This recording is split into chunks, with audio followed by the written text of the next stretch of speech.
Hello everyone and welcome to Sally and Bytes. Today, I am here to teach Data Structures in Python, Part 1, for the Class 12 students of Computer Science. In this video, we are going to learn Introduction to Data Structures in Python, Stack, implementation of stack using list, creating a stack, push operation or adding elements to a stack, checking the status of stack, pop operation or deleting elements from a stack, traversal or displaying a stack, applications of stack. So, let's dive in and get started. We are going to learn about data structures in Python. Are you ready? We have learned about different data types in Python for handling values in Class 11. Recall that string, list, set, tuple, etc. are the sequence data types that can be used to represent collection of elements either of the same type or different types.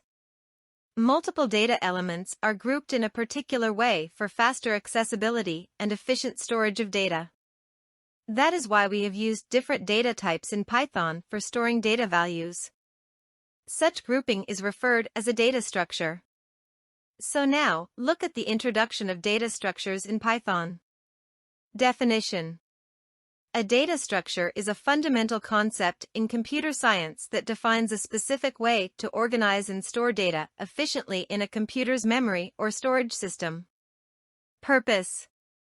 Data structures are essential for performing various operations on data, such as insertion, retrieval, deletion, and searching, in an effective and optimized manner. Types. There are various types of data structures, including arrays, lists, stacks, queues, trees, graphs, hash tables, and more, each with its own rules and operations. Role in programming. Data structures are crucial for algorithm design and software development, allowing programmers to choose the most appropriate data structure for a particular task or problem.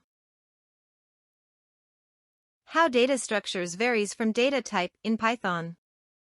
Definition of data type. Specifies the type of data a variable can hold. Definition of data structures. Organizes and stores data efficiently in a program.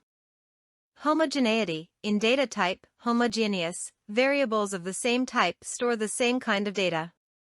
In data structure, it can be homogeneous or heterogeneous, may store different data types within the same structure. Examples of data type are int, integer, float, floating point number, str, string, bool, boolean, etc. Examples of data structure are lists, arrays, dictionaries, sets, stacks, queues, trees, graphs, etc. Purpose of data type defines the nature of individual variables and the kind of data they can hold. Purpose of data structure provides efficient methods for organizing, managing, and manipulating collections of data. Custom implementation of data type, typically predefined in the programming language and cannot be easily customized. Custom implementation of data structure. Developers can create custom data structures using classes and objects to suit specific needs. Let's see the data structure definition clearly. A data structure defines a mechanism to store, organize and access data along with operations, processing, that can be efficiently performed on the data. For example, a string is a data structure that contains a sequence of elements, with each element being a character.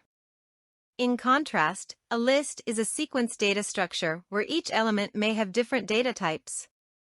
Both lists and strings support various operations like reversal, slicing, and element counting. Data structures are designed to organize multiple elements in a way that allows easy execution of operations on individual elements and the entire data unit. There are different types of data structures that build on one another, including simple and compound data structures. Simple data structure. It's built on primitive data types to create higher-level data structures. Primitive data types are the basic building blocks of simple and compound data structures: integers, floats and doubles, characters, strings, and boolean. The most common simple data structures are arrays and linked lists. Next is the compound data structure. Builds on primitive and simple data structures, and may be linear or nonlinear. Again, the compound data structures are further divided into linear data structures and nonlinear data structures. Linear data structure forms a linear sequence with unique predecessors and successors. Example: stack and queue. Nonlinear data structure does not form linear sequences. The nonlinear tree structure is built from hierarchical relationships. They are multi-leveled and non-sequential. Example: tree, hash, graph. Stack and queue are two other popular data structures used in programming. In this video we are going to learn about a linear sequence structure called the stack, and in further upcoming videos, we will learn about queue. You can see the picture, how things are stacked or arranged one above the other. Let's explore the concept of stack. A stack is like a pile of books. You put one book on top of another, and when you want to take a book, you always take the one on the top. It's like a last in, first out game, where the last book you put in is the first book you take out. Stacks are used in computers to keep track of things in a similar way, like when you undo an action in a game or program, it's like taking a book off the top of the pile. It's quite interesting. So, what is a stack in Python? A stack is a fundamental linear data structure. Linear data structures form sequences. It is visualized as a logical entity resembling a physical stack or pile of objects. In a stack, elements are inserted and deleted at one end known as the stack's top. Programmers typically implement a stack using two common data structures, arrays and linked lists. Stack is a linear structure implemented in LIFO, last in, first out, manner where insertions and deletions take place only at one end, that is, the stack's top. Here, you can see the applications of stack in real life. Stack of coins, stack of plates, can of tennis balls, stack of books, stack of pebbles, multiple chairs in a vertical pile. Take an example: stack of plates. You can only add or remove plates from the top of the stack. The most recently added plate is the first one to be removed. So stack is implemented in last in first out. Last plate in is the first plate out. Let's learn about the features of stack. A stack is a linear data structure that provides only one end for entry and exit of data. No element can be accessed from the middle. It works on the last in first out (LIFO) principle. The element entering last into the stack will be retrieved first from it. Now, look at the picture. Stack is a collection of elements with two primary operations: push and pop push. This operation adds an element to the top of the stack. Pop. This operation removes and returns the element from the top of the stack.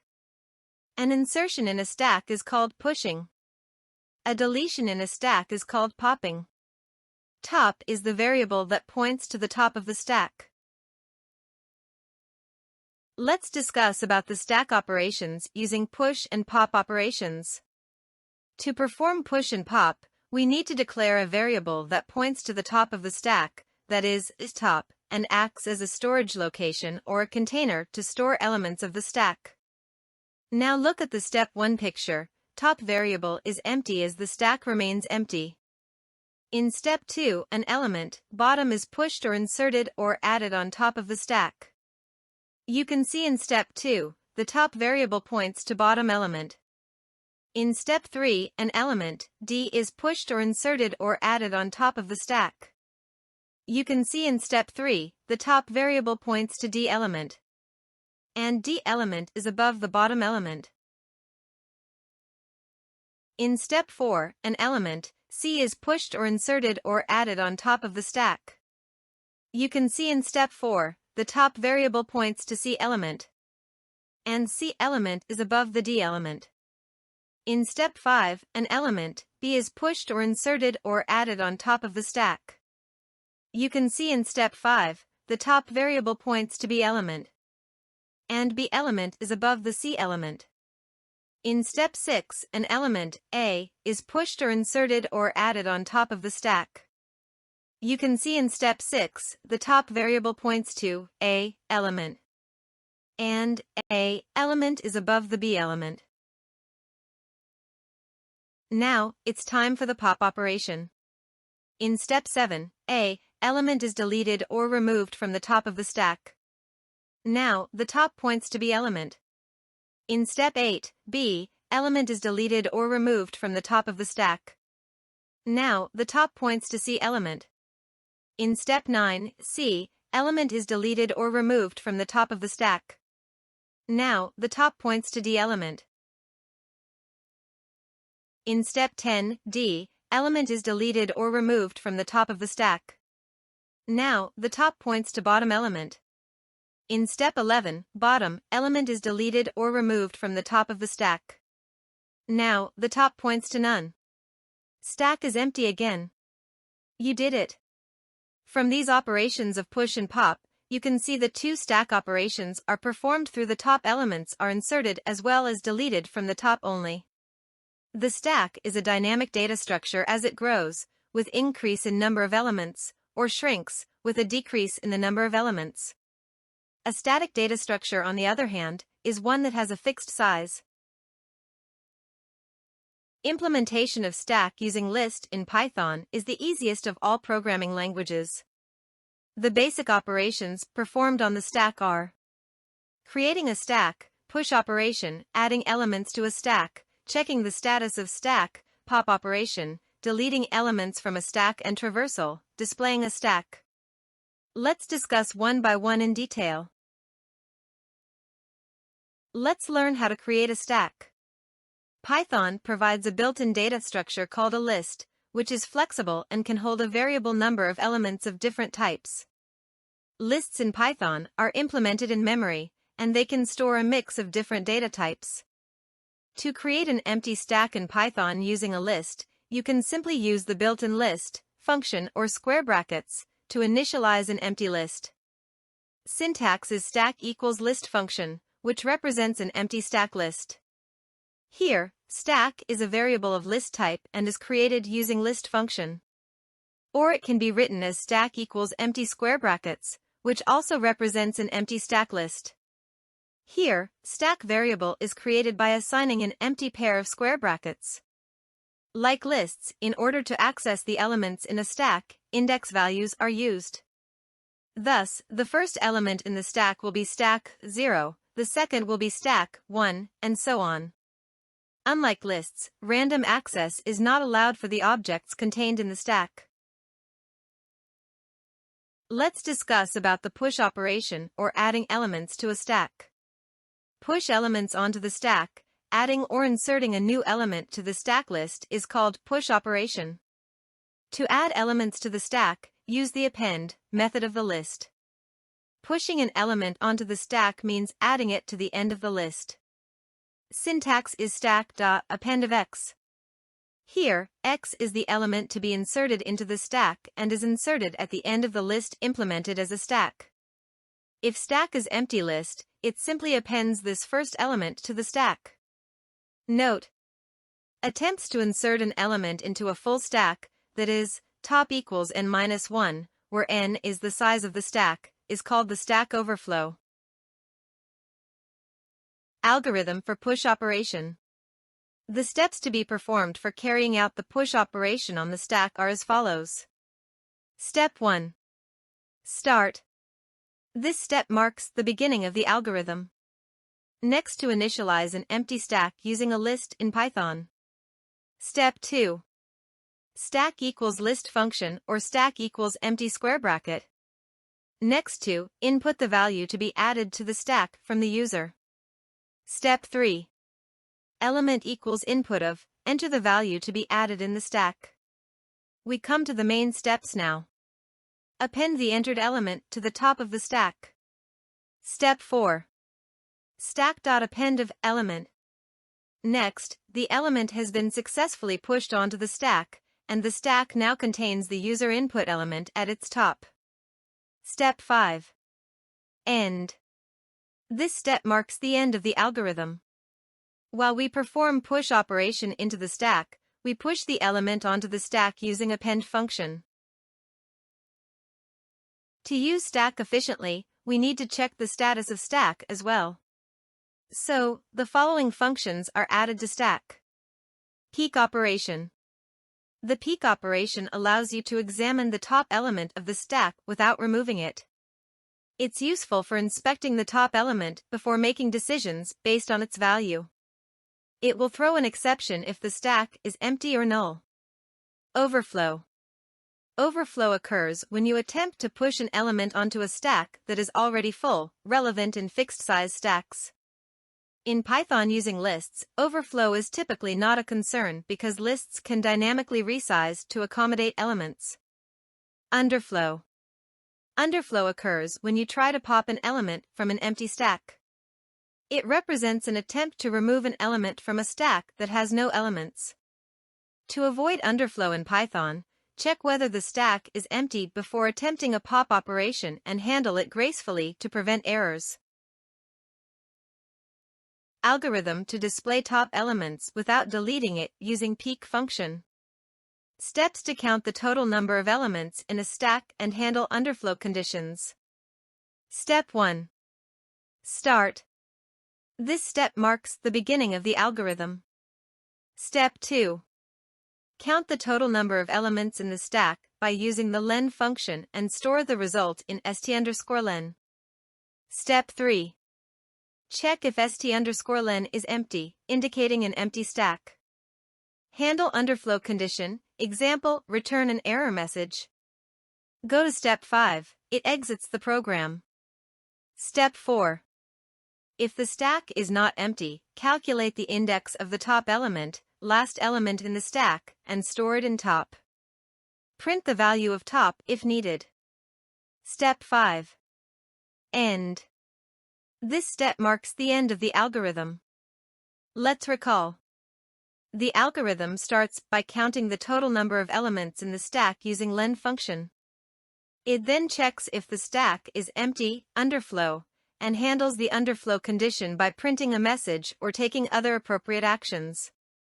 If the stack is not empty, it calculates and prints the index of the top element.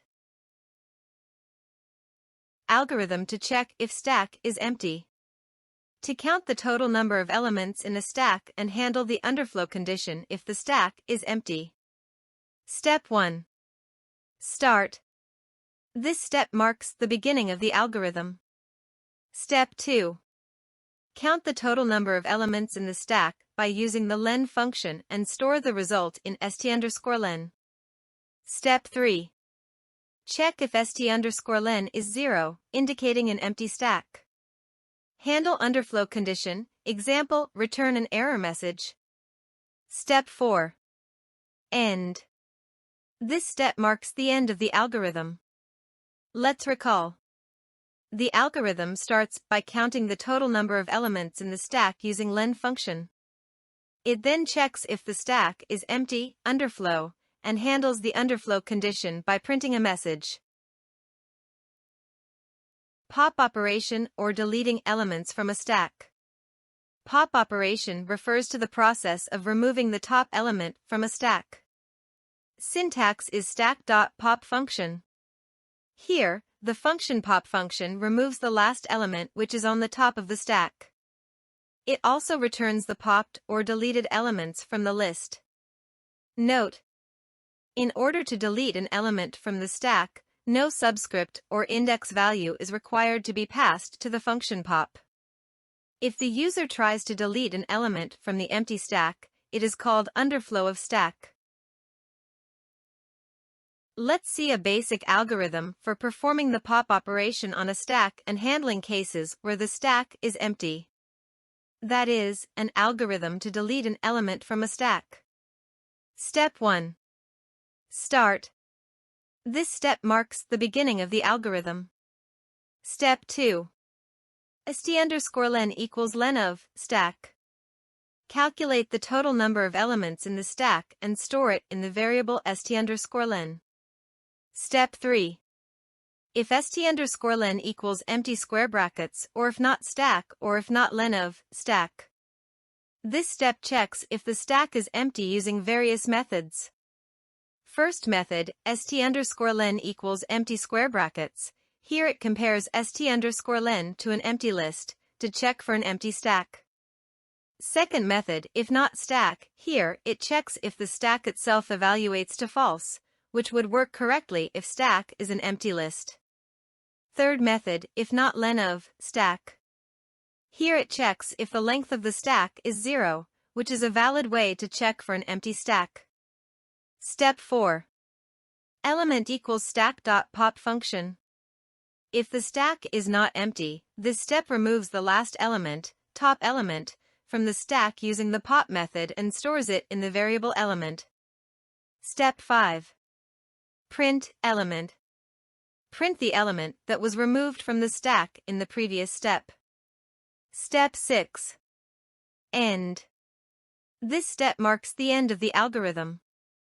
In this algorithm, the if condition shall check whether the stack is empty or not.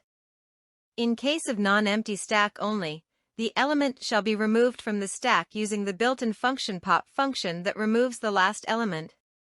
Once an element is popped, the stack automatically reduces one index position. Traversing or displaying a stack refers to the process of iterating through the elements stored in a stack data structure to access and view each element, typically starting from the top, most recently added element, and working your way down to the bottom, the earliest added element. Let's see the algorithm for traversing stack elements. Step 1. Start. This step marks the beginning of the algorithm. Step 2. L equals len of stack. Calculate the total number of elements in the stack and store it in the variable L. Step 3. For I in range of L-1, -1, -1. This step uses a for loop to iterate through the elements of the stack in reverse order, starting from the top element, index L-1, and moving towards the bottom, index 0. Inside the loop, it prints each element in the stack using stack of I. Step 4. End. This step marks the end of the algorithm. Applications of stack. Reversing a word or line. Stacks can reverse the characters or words in a sentence or string by pushing each element onto the stack and then popping them in reverse order. Evaluation of arithmetic expressions. Stacks are used to convert infix expressions, like 2 plus 3, to postfix notation, like 2, 3, plus, and then evaluate them efficiently using postfix evaluation algorithms. We can learn about this in detail in the upcoming videos. Processing function calls. Stacks manage function call information, including local variables and return addresses, in programming languages, allowing for proper function execution and return. Backtracking. Stacks are crucial in backtracking algorithms, like depth-first search, as they store and manage the current path or state, enabling efficient exploration of possible solutions. Undo mechanism in text editors. Text editors utilize stacks to implement undo and redo functionality by storing the changes made to the text and allowing users to reverse or redo those actions. Thanks for watching. Watch the upcoming videos, Data Structures in Python Part 2, Stack, Practical Implementation. You can check the link in the description box given below.